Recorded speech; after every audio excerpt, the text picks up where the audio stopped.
আমরা রাজনৈতিক দলগুলোর কাছে উদাত্ত আহ্বান রাখবো, আমরা বয়সে ছোট, কিন্তু আমরা যা সেন্স করতে পারছি সেটা আপনারাও নিশ্চয়ই সেন্স করতে পারেন। কিন্তু আপনাদেরকে পুরনো এস্টাবলিশমেন্ট আপনাদেরকে বাধাগ্রস্ত করে, পুরনো এস্টাবলিশমেন্টের শিকড় ভেঙে ফেলে নতুন প্রজন্মের যে দাবি গণপরিষদ নির্বাচনের সঙ্গে একাত্ম হওয়ার জন্য বাংলাদেশের হিজবুত বিরোধী সকল রাজনৈতিক দলের প্রতি আমরা উদাত্ত আহ্বান রাখছি। একই সাথে আর একটা কথা আপনাদেরকে বলতে হয়, মূলত একটা আইডিয়াল সিচুয়েশনে কি হয়, যেখানে মানুষেরা জীবন দেন, গণঅভ্যুত্থান করেন, বিপ্লব করেন,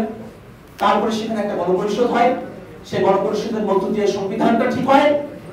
এবং তারপরে সংসদ পার্লামেন্টের মতো নিয়মতান্ত্রিক ব্যবস্থাপনা শুরু হয়। আমরা যখন গণপরিষদ নির্বাচনের কথা বলি, অনেকে সংসদ নির্বাচনের ব্যাপারে আমরা সেটাকে পিছিয়ে দিতে চাই, আমরা সেটাকে ডিলে করতে চাই, এই ধরনের বক্তব্য বাজারে নিয়ে আসেন। আমরা এই সমাধানের কথাও বলছি, যদি আপনাদের কাছে মনে হয়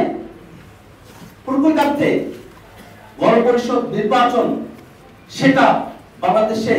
অনেকের ক্ষমতার জন্য নানা ধরনের বাধাগ্রস্ততা তৈরি করতে পারে, অনেক ধরনের আশঙ্কা তৈরি করতে পারে বলে যারা মনে করেন, আদতে তার কোনো কিছুই হবে না, বাংলাদেশ একটা নতুন দিকে অগ্রসর হবে, তাদের কাছে আমাদের প্রস্তাবনা এও থাকবে যে নির্বাচন করেন নির্বাচিত প্রতিনিধিরা